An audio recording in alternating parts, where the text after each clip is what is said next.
RTV app వార్తల్ని క్షణాల్లో చదివే అవకాశం ఉంటుంది. ఒక న్యూస్ పేపర్, ఒక టెలివిజన్ ఛానల్ మీ చేతుల్లో ఎప్పుడూ ఉంటాయి. చేయండి.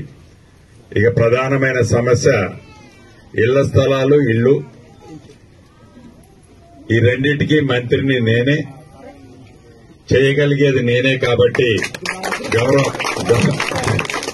ముఖ్యమంత్రి రేవంత్ రెడ్డి గారి నాయకత్వంలో ప్రతి పేదవాడికి, అర్హుడైన వాడికి ఈ రాబోయే 5 సంవత్సరాల్లో ఇందిరమ్మ ఇళ్లు ఇయ్యాలన్నది ఈ ప్రభుత్వం యొక్క లక్ష్యం. కానీ పాలేరు నియోజకవర్గం నా సొంత ఊరు, నా సొంత ఇల్లు కాబట్టి రాబోయే 3 సంవత్సరాల లోపే ప్రతి పేదవాడికి, అర్హుడైన వాడికి ఇళ్లు, ఇళ్ల స్థలం ఇచ్చే బాధ్యత నాదే. రాబోయే కొద్ది రోజుల్లోనే మొదటి విడతగా కొన్ని ఇళ్లు ఇస్తున్నాను. పేదవాళ్లలో బహుపేదవాళ్లు ముందు కట్టుకోండి. వచ్చే సంవత్సరం ప్రభుత్వ స్థలాలన్నీ కూడా గతంలో సురేష్ గారు, మిగతా మిత్రులు చెప్పారు. పెద్దవాళ్లు ఏదైతే కబ్జా చేసిన స్థలాలున్నాయో అవన్నీ బయటికి తీసి పేదోడికి పంచుతా. ఆ పంచే దాంట్లో ఇళ్ల స్థలాలు లేని ప్రతి వాళ్ళకి ఇళ్ల స్థలం కూడా ఇచ్చే బాధ్యత నాదే.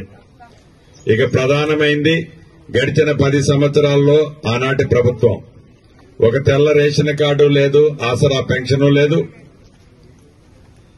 ఈ రాబోయే కొద్ది రోజుల్లోనే ప్రభుత్వం తీయట కబురు మీకు చెప్పబోతుంది.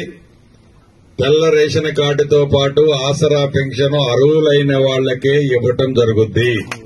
అర్హులైన వాళ్లు అనే పదాన్ని మీరు అండర్లైన్ చేసుకోవాలి.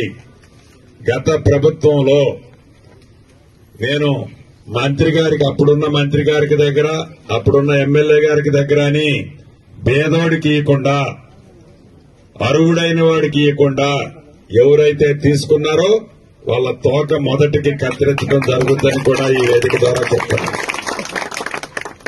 చివరగా మీ అందరికీ తెలియజేసేది 2 విషయాలు. ఇప్పుడు ఎన్నికల కోసం మీ దగ్గరికి రాలే, ఓట్ల కోసం మిమ్మల్ని అడగటానికి రాలే. కానీ ఓట్ల కోసం నేను వచ్చి అడిగినప్పుడు పెద్ద మనసుతో మీ ఇంటి పెద్ద కొడుకుగా మంచి మెజార్టీతో నన్ను ఆశీర్వదించి దీవించి పంపించారు.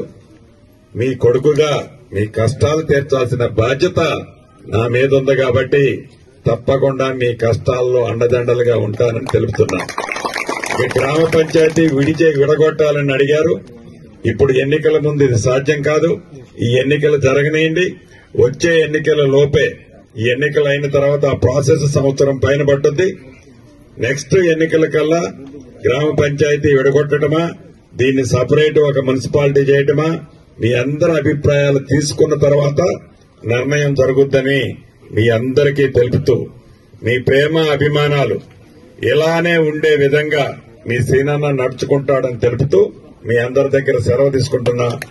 మరిన్ని వీడియోస్ కోసం ఛానల్ ని సబ్స్క్రైబ్ చేయండి. లేటెస్ట్ అప్డేట్స్ కోసం వాట్సాప్ ఛానల్ ని ఫాలో చేయండి. అండ్ లింక్ డిస్క్రిప్షన్ లో ఉంది.